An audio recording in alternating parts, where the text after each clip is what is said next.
ઓમ નમો નારાયણ. હું અરુણાબેન પી ગોસ્વામી સુરતથી તમારું સ્વાગત કરું છું અરુસ કિચનમાં. તો આજે આપણે બનાવશું કાજુ કરી.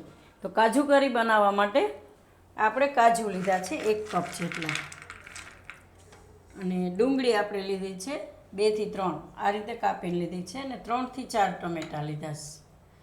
અને દૂધની આપણે ઘરની જે મલાઈ હોય એ મલાઈ લીધી છે આપણે 2 થી 3 ચમચી.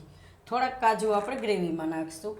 લીલા ધાણા લીધા છે આપણે, ને 2 આપણે લીલા મરચાં લીધા છે, અને લસણ 1 ગાંઠિયો, થોડુંક આદું, મીઠું જોઈએ સ્વાદ પ્રમાણે, અને કિચન કિંગ મસાલો આપણે લીધો છે 1 ચમચી, 1.5 ચમચી જેટલું કશ્મીરી મરચું લીધું છે, થોડીક હળદર, અને વઘાર માટે 2 લાલ મરચાં અને 1 તેજપત્તું.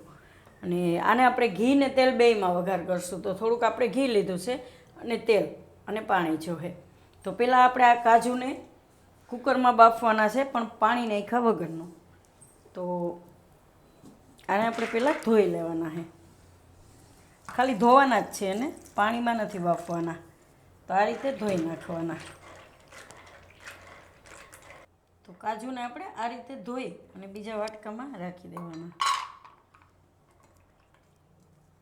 જે કુકરમાં હમાય એવડું વાસણ કોઈ પણ હોય તો હાલે એમ.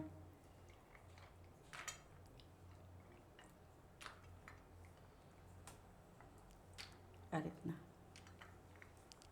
અને કુકરમાં આપણે પાણી નાખ્યું છે એમાં આ રીતની કોઈ જાળી મૂકી દેવાની, અને એની ઉપર આપણે આ વાટકો રાખી દેવાનો આ રીતના. બસ ઉપર એ રીતે કુકરનું ઢાંકણું બંધ કરી દેવું. આ રીતે આપણે કાજુને બાફવાના છે. તો ગેસ આપણે ચાલુ કરી દેવું, અને આમાં આપણે 1 જ વિસલ થવા દેવું, પછી ગેસ બંધ કરી દેવું. તો એ થાય ત્યાં સુધીમાં આપણે ગ્રેવીનું પીસી લેવું. તો મિક્સર જારમાં આપણે પહેલાં આ કાજુ નાખીશું, અને લસણ, એ મરચાં અને આદું. તો પહેલાં આને થોડુંક ફેરવી લેવું, પછી આપણે બીજી બધી વસ્તુ નાખીશું. તો આને આપણે આ રીતે પીસી લીધું છે. થોડુંક આ રીતનું થઈ જાય એટલે એમાં આપણે હવે ડુંગળી નાખી દેવું, અને ટમેટાં, અને લીલા ધાણા થોડાક ઉપરથી નાખીશું, થોડાક આમાં પીસવામાં નાખીશું. તો આ બધું આપણે પીસી લેવું. તો ગ્રેવી આપણે પીસી લીધી સારી રીતની. હવે એનો વઘાર કરી લેવું. તો કુકર આપણે સાઈડમાં રાખી દીધું, અને અહીંયા આપણે આ કઢાઈ લીધી છે, એમાં આપણે થોડુંક ઘી નાખીશું 2 ચમચી જેટલું, અને થોડુંક આપણે તેલ નાખીશું.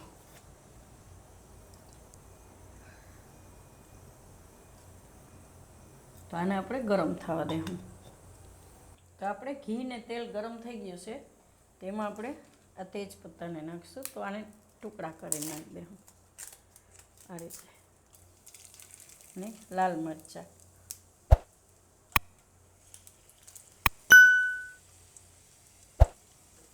ગેસ ધીમો કરી દેવું.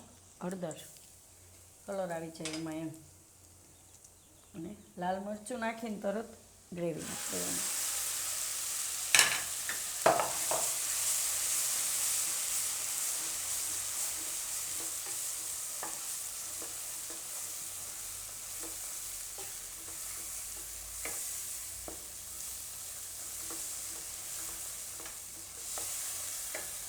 પહેલાં તરત ગ્રેવી નાખીને મિક્સ કરી લેવાનું, પછી બીજી ગ્રેવી આમાં રહી ગઈ હોય તો એને આપણે પછી કાઢીને નાખી શકીએ એમ, એટલે નહીંતર મસાલો બળી જાય આપણે.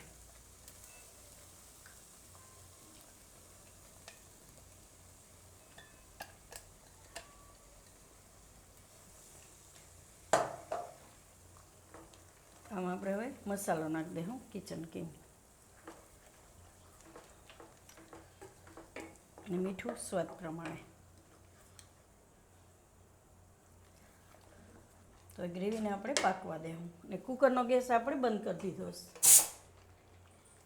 તો ગ્રેવીને આપણે જ્યાં સુધી આ તેલ ને ઘી છૂટું ન પડવા માંડે ત્યાં સુધી પકાવવાની. આ રીતે છૂટું પડી જવું જોઈએ તેલને ઘી જે આપણે નાખ્યું હોય.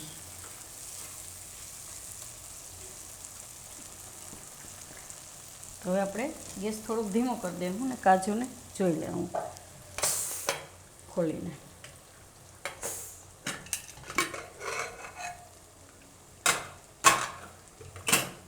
તો તો એમાં આપણે એક જ વિસલ થવા દીધી હતી ને એકદમ સરસ કાજુ આપણા થઈ ગયા છે. જો બફાઈ ગયા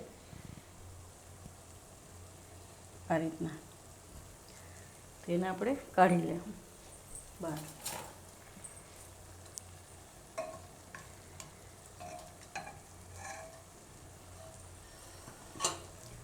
તો આ રીતે કાજુ બાફવાનું મને મારા ગુરુજીએ શીખવાડ્યું. મારા ગુરુજીના આશ્રમમાં અમે જતા હોય ને ત્યાં બહુ કાજુનું શાક બનાવે. તો આ રીતે બાફવાના એમ.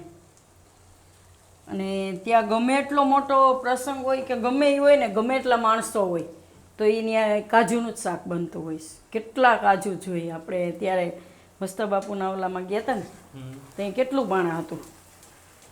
હજારોમાં માણસો હોય તો એ કાજુનું જ શાક બનાવે.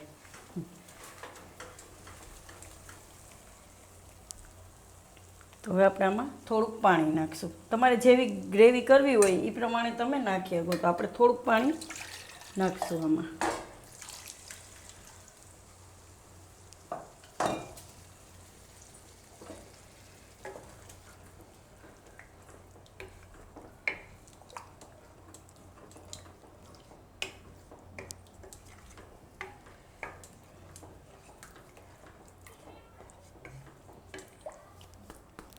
થોડાક લીલા ધાણા નાખીશું અને આ કાજુ આપણે નાખી દેવું. તમારે આખા રાખવા હોય તો આખા, અને ફાડા કરવા હોય તો ફાડાઈ કરી શકો એમ.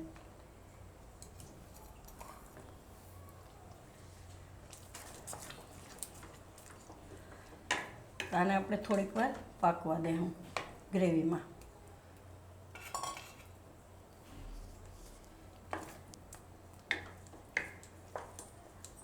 ઢાંકીને 2 મિનિટ માટે. તો આને આપણે થોડીક વાર પકાવી લીધું. સર જોઈ લઈએ. થઈ ગયું એકદમ સરસ.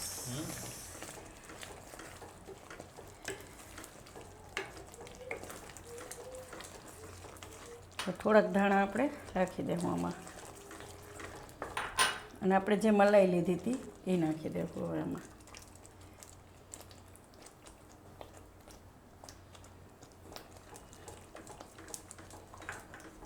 ખાલી થોડીક વાર ફેરવી લેવાનું. રીતે કલર ચેન્જ થઈ જાય તરત જ.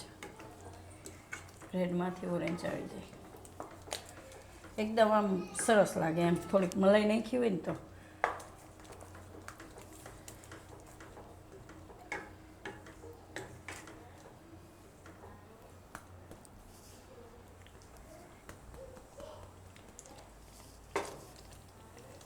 હવે આપણે ગેસ બંધ કરી દઈશું. આને આપણે સર્વ કરી લઈશું.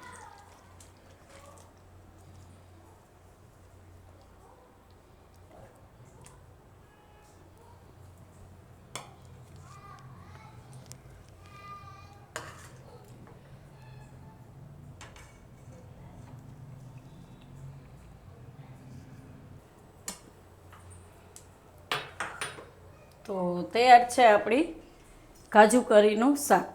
તો જો તમને મારી આ રેસીપી પસંદ આવી હોય તેને લાઇક કરજો, શેર કરજો અને મારી ચેનલને સબસ્ક્રાઈબ કરજો. અને બેલ આઇકન દબાવવાનું ના ભૂલતા. કમેન્ટ કરીને કહેજો કે તમને કેવું લાગ્યું આ કાજુ કરીનું શાક.